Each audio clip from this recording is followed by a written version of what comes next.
Good morning, Bix Weir, roadroo.com with your morning horn of Z's, your sip of chaga coffee. Okay. Technical glitches all over the place. I'm using an entirely new system. It's a mess. The Jenny Moonstone reading. If you guys went to the private road page this morning and looked up all the Jenny Moonstone readings, you'll see the first one. There's nothing there. Huge technical problems, both. Half of it's recorded video and half of it's on the phone. And then there was an implosion in my system. Hey, it's the wolf moon, right? The new moon, silver's bombing. Here's what I want to talk about this morning, though. First, I'll do a couple videos, and then we're thinking about a happy hour today. Anybody's up for a happy hour concert? I got a new song called More Freedom that you guys will love. So keep an eye out for that. Probably 3 p.m. Pacific Coast time, 6 o'clock East Coast time. It'll be recorded so you can watch it whenever. All the freedom songs, we need a lot of freedom. We need more freedom these days. And I wrote a new song called More Freedom that will be debuting probably at 3 o'clock today. All right, but I want to talk about this GameStop, Robinhood, mainly third-party risk. I know I harp on this every single day, and I have been for over 20 years. You have to get your assets out of the system. All these day traders are going to figure this out. They're going to get screwed. You buy SLV, you're going to get screwed. You're not buying the real thing. It's all about third-party risk. These criminal bankers have taken over our system, had perverted it so badly. There is no faith, there is no trust, and there is no accountability. I want to read you something from Zero Hedge, GameStop, Robinhood. Operational risks and other outlier most risk managers never look at. This is so important. Listen closely, because this applies to all assets, especially silver, especially cryptos. Think about it. Everybody knows, or should know, it takes a few days before a stock settles. I think it's 3 days. When trades go crazy in several of the hot names, you realize there's a lot of money that needs to change hands. And given the settlement procedures, there are some risks out there most never think of. Only risk managers that have been in the game for a long time will have these procedures in place. So say you work for a trader at a small investment bank, the trading prop book. Say you, for some reason, use 2 different online brokers to execute an equal amount of buys and sells in the same stock during one day. As an example, you buy 1 million GME shares with one broker and you sell 1 million GME shares with another broker. We can assume that you're just day trading, but those two different online brokers. So the risk manager gets the risk report every day for a few times a day. He sees the total exposure for GME as 0. This is, oh my God, this happens so much. Think about credit default swaps, Blythe Masters. You have sold and bought 1 million GME shares during the day. These net out each other, and voila, the risk manager is happy because it shows 0 exposure. That goes for risk managers that have never seen risk blow up. In an ideal world, these 2 opposing trades net each other out. What you need to pay and receive matches, and everything is great. So imagine one of the brokers you traded with. By the way, this is happening right now. So imagine one of the brokers you traded with glitches for some reason on the settlement day. Suddenly, the risk-free net out positions become liquidity issues. They are still showing 0 exposure in your trading book, but the trades are not matching. When the numbers are small, these things do not matter. But imagine if size is big. Most of these issues get resolved quickly, but let's take the above logic one step further. You, as head of the prop trading at the investment bank, have bought and sold the same amount of shares all day long, and at the end of the day, you're flat. Imagine then if the broker you have bought 1 million GME shares with goes into trouble suddenly and can't deliver the shares to you. This is the naked short issue. Imagine then if GME goes to the moon again and you have to deliver shares you bought with broker 1 to broker 2, but you simply have not received the shares. Imagine then if broker 1 suddenly finds out that they have other issues, not even related to this trade.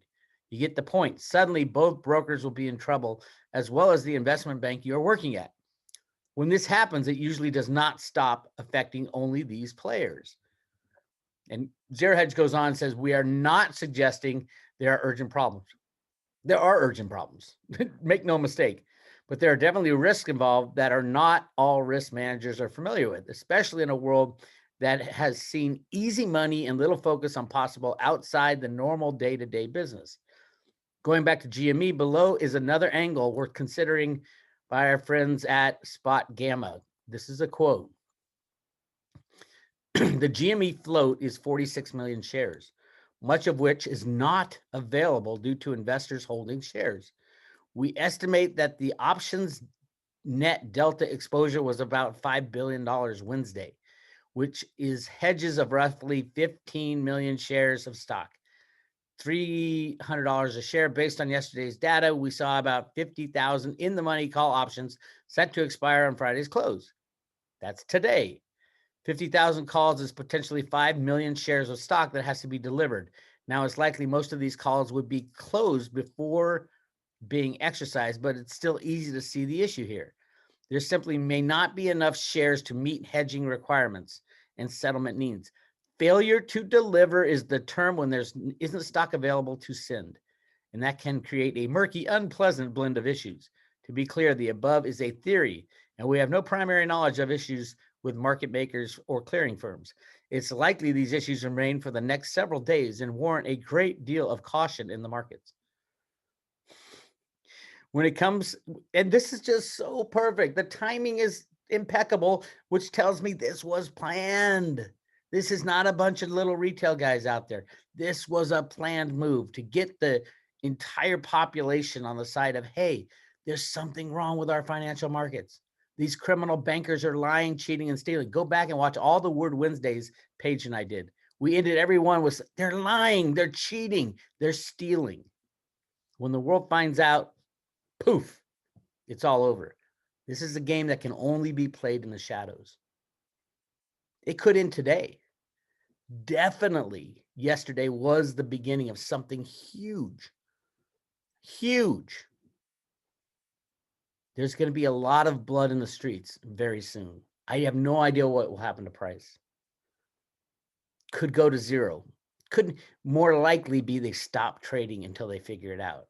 How are they going to figure it out? They only know how to deal in their criminal system.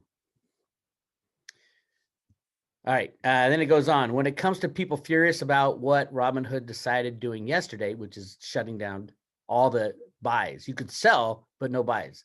That's called market rigging, market manipulation. It's just managing risk according to law. Robinhood's actions were most probably a must due to regulatory risk and not necessarily liquidity risk, but people never care to read the details.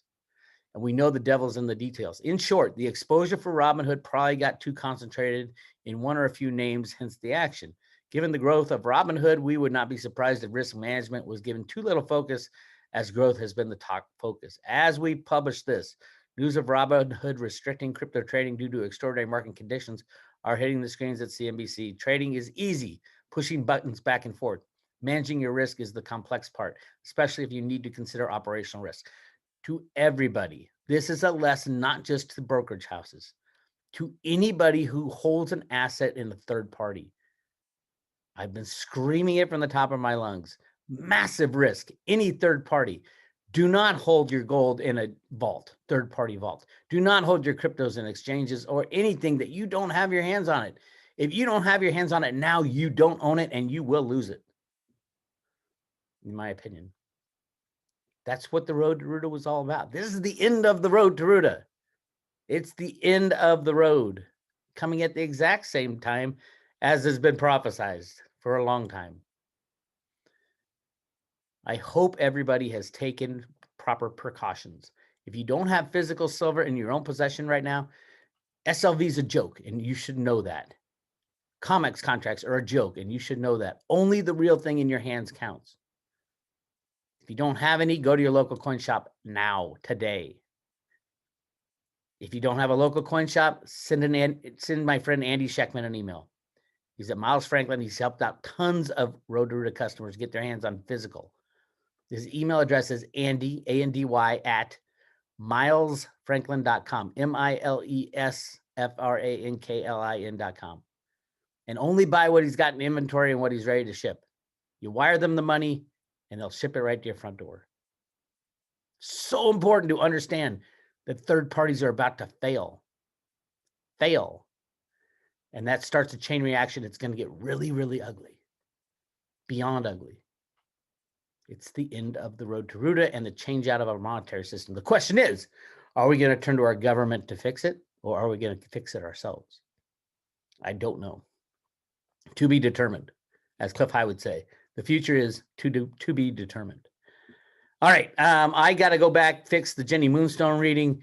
It's all about silver and this moment in time. You guys are going to love this one. It'll be posted in probably about an hour. By what time you wake up, it'll probably be up there. This is Bix Weir, roadtoroota.com. I'll talk to you later.